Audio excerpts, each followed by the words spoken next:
my life, I've been a victim of various kinds of sales appeals or appeals from charity organizations asking me to donate to their causes.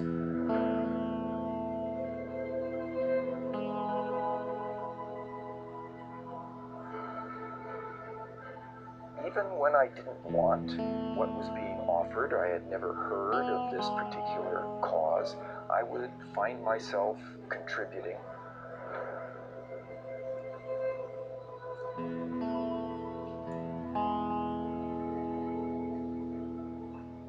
And I thought to myself, well, wait a minute, there must be something other than the merits of what was being offered to me that was getting me to comply, to say yes.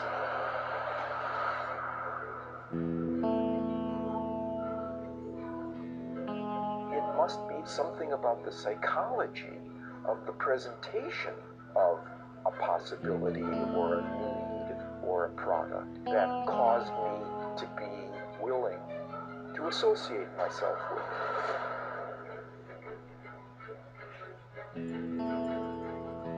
Why do we say yes to requests? Why do we comply with the appeals of advertisers or marketers or politicians who want us to do something?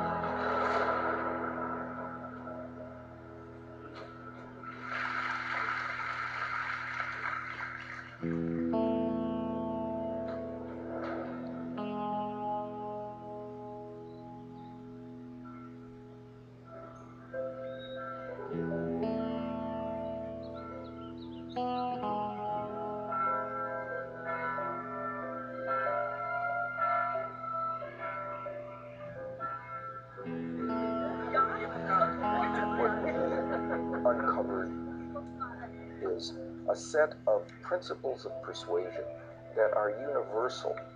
That is, they incline people to say yes more frequently if one or another of those principles is included in a message or a communication that is directed to an audience. We do see these 6 principles throughout our interactions with people every day. We are 100 times a day the persuader, and 1,000 times a day the target of persuasion. So the 6 principles that we uncovered are as follows. The first is the principle of reciprocation. This is the one that says that in all cultures, I am obligated to give back to you the form of behavior that you have first given to me. So if I invite you to a party, you should invite me to one of yours. If I remember your birthday with a gift, you should remember my birthday with a gift. This is the way the rule works. What's interesting for the process of persuasion is that if I do you a favor, if I give you something, you are obligated to give me something in return.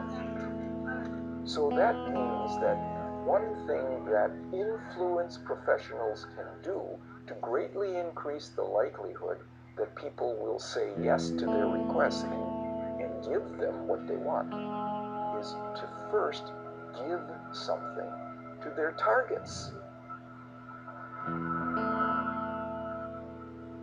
So that's the first principle, is reciprocation. Another is the principle of scarcity.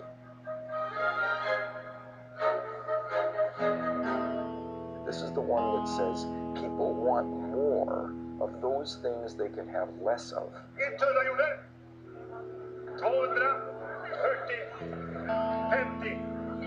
60. In the last couple of years, for example, there have been some consumer products that have produced the following scenes on your nightly news program. Long lines of people waiting for shop doors to open so that they can rush in and deplete the shelves of particular products that are very attractive.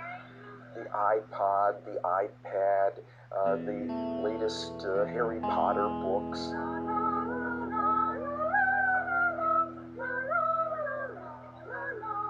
I Stockholm började de mest hängivna fansen köa redan klockan 6 igår morse.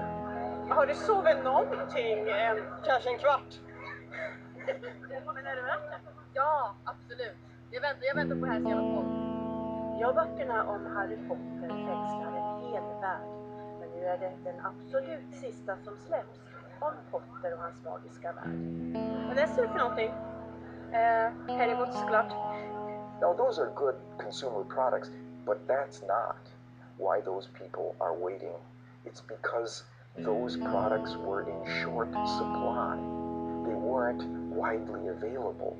And scarcity adds value to the very same product or idea or concept. And that causes us to want it more.